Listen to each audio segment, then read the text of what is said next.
G'day guys, welcome back to BMW. Today I've learned something that I might want to share with you. It's quite interesting. The problem with this car was that it's been to an auto electrician and he's been dicking around with it. He's been trying to get the instrument cluster back up and running. The problem that he had was really the fuse was blown, but he didn't know where the fuse was.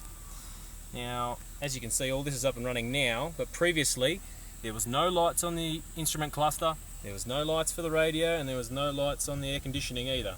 Now, all those things obviously turned on by your ignition key, and here's the ignition power module thing here. That comes on this side and it's turned by the key. He's replaced that, but it hasn't fixed the problem. The actual issue was this pin here is pin number 7 on that little module. That is the power in for this, and that has a fuse underneath the floor here. So for all you auto LX, bit of a hint, under the floor right here there's another fuse box, cheeky little 5 or 6 fuse box down here.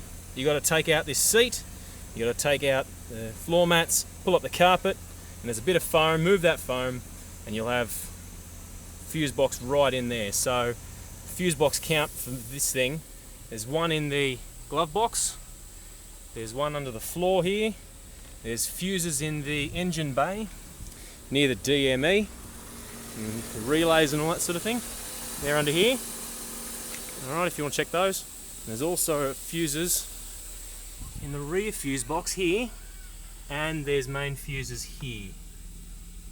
Alright, there's a lot of fuse boxes.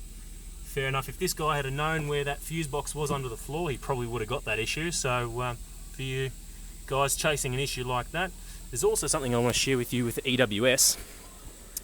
That's the little control unit in behind this panel. It's 2 Phillips head screws up here, and 2 Phillips head screws hold a little white control unit on it, should say EWS.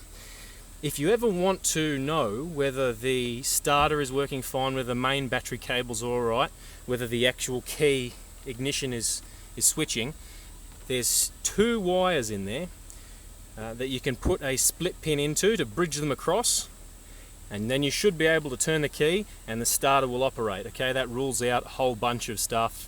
You know, it's probably not the ignition lock, it's probably not the battery or the starter motor with your starting issues. There's also quite a common issue on the E39s that they have a EWS adjustment procedure through our BMW diagnostic tool.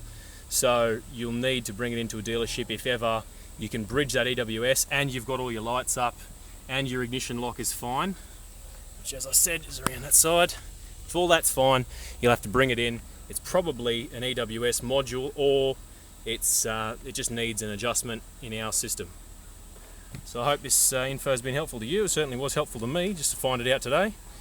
And if you have any questions or you want me to check something out specifically, leave it in the comments below and I'll get to it when I can. Alright, see you next time on BMW.